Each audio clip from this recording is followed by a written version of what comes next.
Hello students, welcome back to Taiyari online. मैं हूं सुधा। आज की वीडियो में हम जानेंगे महान साहित्यकार यशपाल जी का जीवन परिचय, जो लिया गया है कक्षा 10 के हिंदी पाठ्य पुस्तक क्षितिज भाग 2 के अध्याय 12 से। इस वीडियो में आपको यशपाल जी से संबंधित सभी जानकारी दी जाएगी।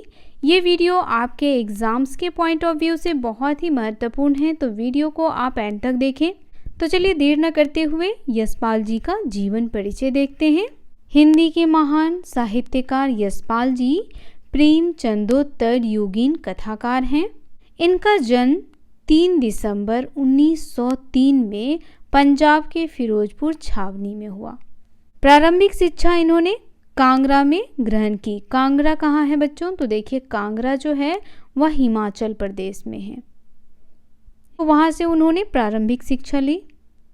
उसके बाद इन्होंने लाहौर के नेशनल कॉलेज से बीए की डिग्री हासिल की।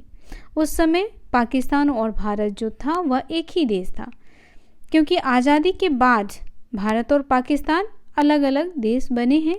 आज़ादी से पहले एक ही थे। तो उन्होंने बीए की डिग्री कहाँ से हासिल की? लाहौर से हासिल की। और वहाँ उनका परिचय होता है भगत सिंह और सुखदेव से। भगत सिंह, सुखदेव और राजगुरु, इन तीनों को आज पूरी दुनिया जानती है, क्योंकि ये तीनों स्वतंत्रता सेनानी थे। और इन तीनों को 23 मार्च 1931 को फांसी दे दी गई थी।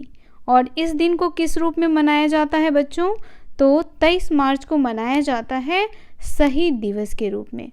यह आप सभी को याद रखना चाहिए कि इस दिन हमारे देश के 3 स्वतंत्रता सेनानी भगत सिंह, राजगुरु और सुखदेव को फांसी दी गई थी, और ये दिन शहीद दिवस के रूप में मनाया जाता है। उसके बाद यशपाल जी भी स्वाधीनता संग्राम में जुड़ गए। इनकी मृत्यु 26 दिसंबर 1976 में वाराणसी, उत्तर प्रदेश में हो गया। चलिए अब हम यशपाल जी के साहित्य से संबंधित महत्वपूर्ण बातें जान लें। तो यहाँ देखिए, उनकी रचनाओं में आम आदमी के सरोकारों की उपस्थिति है। उनकी जो रचनाएं होती थी वह किससे संबंधित होती थी? आम आदमी से संबंधित होती थी। और वे यथार्थवादी शैली के विशिष्ट रचनाकार माने जाते थे। यथार्थवादी कहने का अर्थ है यहाँ पे बच्चों, यथार्थवाद यानी वास्तविकता से संबंधित। उनकी रचनाएं जो थी वह रियलिटी से संबंधित थी। यशपाल जी को आधुनिक युग का प्रगतिवादी कवि माना जाता है। उनकी रचनाएं सामाजिक विषमता, राजनीतिक पाखंड और रूढ़ियों के खिलाफ मुखर हुआ करती थी। उनकी रचनाओं में इन सभी का खुल करके विरोध किया जाता था। किसका किसका किया जाता था? तो सामाजिक विषमता यानी समाज में जो भेदभाव था, ऊंची जाति नीची जाति का भेदभाव, छुआछूत का भेदभाव, इन सभी के बारे में वो खुल करके लिखते थे। साथ ही लोगों के विचार, उस समय लोगों के विचार कैसे थे? तो लोग जो थे वो रूढ़िवादी विचारधारा के थे। उसके बाद राजनीतिक पाखंड, इन सभी पर वह खुल करके लिखा करते थे। अब यहाँ देखिए, उनके द्वारा लिखित कुछ कहानी संग्रह दिए गए हैं, जिसमें ज्ञानदान, तर्क का तूफान, पिंजरे की उड़ान, वादुलिया, फूलों का कुर्ता, ये सभी उल्लेखनीय हैं। और भी इनके कहानी संग्रह हैं, वह मैं आपको विस्तार से बताऊंगी अभी। पहले इसके अंदर जो भी दिया हुआ है यह आप ध्यान रखें। उसके बाद देखिए, उनका झूठा सच उपन्यास भारत विभाजन की त्रासदी का मार्मिक दस्तावेज है। झूठा सच में क्या इंकित किया है उन्होंने? भारत और पाकिस्तान का जो विभाजन हुआ था, उस समय जो भी घटनाएं घटी थी उससे संबंधित है यह उपन्यास झूठा सच। उसके बाद अमिता, दिव्या, पार्टी कॉमरेड, दादा कॉमरेड, मेरी तेरी उसकी बात, ये सभी उपन्यास उनके प्रमुख उपन्यासों में से है। भाषा की स्वाभाविकता और सजीवता उनकी रचनागत विशेषताएं हैं। यानी वह जो भी कुछ लिखा करते थे वह ऐसा होता था जैसे अगर आप उनकी उपन्यास को पढ़ रहे हैं या कहानियों को पढ़ रहे हैं तो ऐसा प्रतीत होता है जैसे वो घटना क्या है, हमारे सामने सजीव रूप से घटित हो रही है। तो इसीलिए यहाँ कहा जा रहा है कि भाषा की स्वाभाविकता और सजीवता उनकी रचनागत विशेषता है।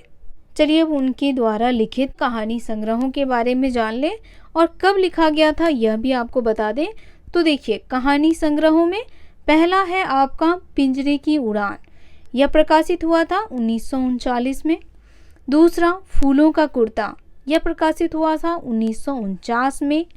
उसके बाद धर्म युद्ध 1950 में, सच बोलने की भूल 1962 में, भस्मावृत चिंगारी 1946 में, उतनी की माँ 1955 में, तुमने क्यों कहा था मैं सुंदर हूँ 1954 में प्रकाशित हुई, ज्ञानदान 1943 में, वो दुनिया 1948 में, खच्चर और आदमी 1965 में प्रकाशित हुआ, भूख के दिन 1968 में प्रकाशित हुआ, उत्तराधिकारी 1951 में और अभिशप्त 1943 में प्रकाशित हुई।